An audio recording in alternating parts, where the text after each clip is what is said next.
ஹரியானா மற்றும் ஜம்மு காஷ்மீர் பகுதியினுடைய சட்டப்பேரவை தொகுதி வாக்கு எண்ணிக்கை நிலவரங்களை பார்த்து வருகிறோம். இந்த சூழ்நிலையில் ஹரியானாவில் 3வது முறையாக பாஜக ஆட்சி அமைக்கப் போகிறதா என்கின்ற நிலை தற்போது தெரிய வந்திருக்கிறது.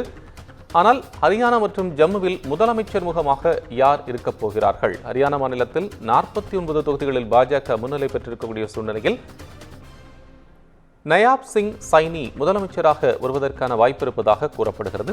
ஜம்மு காஷ்மீரில் கூட்டணி கட்சிகள் உதவியுடன் ஆட்சியை கைப்பற்றுகிறது காங்கிரஸ். கூட்டணி முன்னிலை வைக்கக்கூடிய சூழ்நிலையில் என்சிபி கட்சியின் தலைவர் உமர் அப்துல்லா முதலமைச்சராவதற்கான வாய்ப்புகள் இருக்கிறது.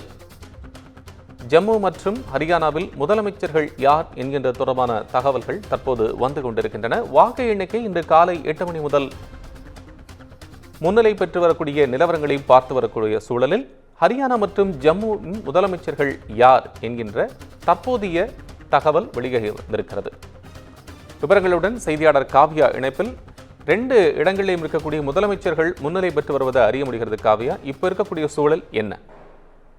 வணக்கம் கோபால். இன்று காலை முதல் ஹரியானா மற்றும் ஜம்மு காஷ்மீரில் சட்டப்பேரவை தேர்தலுக்கான வாக்கு எண்ணும் பணி என்பது தொடர்ந்து விறுவிறுப்புடன் நடைபெற்று வருகிறது. இந்த நிலையில் ஹரியானாவில் மொத்தமுள்ள 90 தொகுதிகளில் பாஜக 48 தொகுதிகளிலும்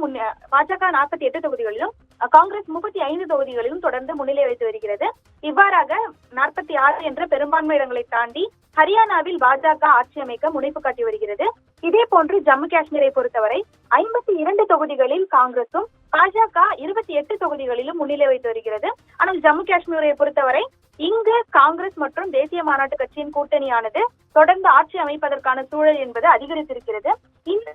இந்த அரசியல் பரபரப்புகளுக்கு மத்தியில் தொடர்ந்து யாருடைய தலைமையில் அடுத்த ஆட்சி நடைபெறும் என்ற கேள்வியும் தற்போது எழுந்திருக்கிறது. தொடர்ந்து ஹரியானாவை பொறுத்தவரை ஹரியானாவின் அடுத்த முதலமைச்சராக யார் வருவார் என முன்னதாக மக்களிடம் நடத்தப்பட்ட கருத்து கணிப்பில் காங்கிரஸ் மூத்த தலைவர் பூபேந்திர சிங் ஹூடா முன்னிலை வைத்ததாக தெரிவிக்கப்பட்டது. பாரதிய ஜனதா கட்சியின் தலைவரும் தற்போதைய ஹரியானா முதலமைச்சருமான நயாப் சிங் சைனி முதலமைச்சர் ரேஸில் வாக்காளர்களின் 2வது தேர்வாக இருந்ததாக தெரிவிக்கப்பட்டது. ஆனால் கடந்த 2 மணி நேரமாக ஹரியானாவில் தேர்தல் நிலவரங்கள் என்பது மாறி மாறி நிலவும் சூழலில் தற்போதை பொறுத்தவரை பெரும்பான்மை இடங்களை பாஜக கைப்பற்றியிருக்கிறது.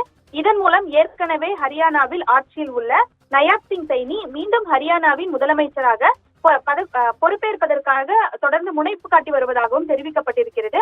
இதை பொறுத்தவரை காங்கிரஸ் எம்பியின் பூபேந்திர சிங் ஹூடாவின் மகனுமான தீபேந்திர சிங் ஹூடா, காங்கிரஸ் மூத்த தலைவர் குமாரி செல்ஜா மற்றும் முன்னாள் முதலமைச்சரும் மத்திய அமைச்சருமான மனோகர் லால் கட்டார் ஆகியோர் ஹரியானாவில் ஆட்சியை பிடிக்க தொடர்ந்து முனைப்பு காட்டி வந்தனர். இந்த நிலையில்தான் ஒன்று ஹரியானாவில் பாஜக வெற்றி பெற்றால் நயாப் சிங் சைனி அல்லது காங்கிரஸ் வெற்றி பெற்றால் பூபேந்திர சிங் ஹூடா என்ற நிலைமை நீடித்து வந்த நிலையில் தொடர்ந்து பாஜக வெற்றி பெற்றுள்ளதால் நயாப் சிங் சைனியை மீண்டும் முதலமைச்சர் ஆவதற்கான வாய்ப்பு என்பது பிரகாசமானதாக இருக்கிறது. ஜம்மு காஷ்மீரை பொறுத்தவரை காங்கிரசும் தேசிய மாநாட்டு கட்சியும் இணைந்து கூட்டணியாக இந்த தேர்தலில் களம் கண்டன. சிறப்பு அந்தஸ்து நீக்கத்திற்கு பின் நடைபெறும் முதல் தேர்தல் என்பதால் இந்த சிறப்பு அந்தஸ்து நீக்கத்துக்கு எதிராக தொடர்ந்து அதிருப்தியில் இருந்த ஜம்மு காஷ்மீர் மக்கள் இந்த தேர்தலில் பாஜகவிற்கு ஒரு பலத்த அடியை தந்திருப்பதாகவும் தொடர்ந்து அரசியல் நிபுணர்கள் கருத்து தெரிவிக்கின்றனர். இந்த நிலையில்தான் ஜம்மு காஷ்மீரின் முதலமைச்சராக தேசிய மாநாட்டு கட்சியின் தலைவரும் முன்னாள் முதலமைச்சருமான உமர் அப்துல்லாவை மீண்டும் ஜம்மு காஷ்மீரின் முதலமைச்சராக பொறுப்பேற்பதற்கான வாய்ப்புகள் என்பது அதிகப்படியாக இருக்கிறது.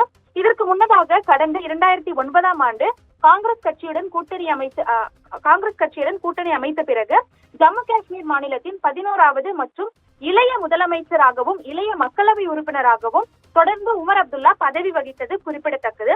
2018ஆம் ஆண்டில் சட்டப்பேரவை கலைக்கப்பட்டு, அதாவது ஜம்மு காஷ்மீரின்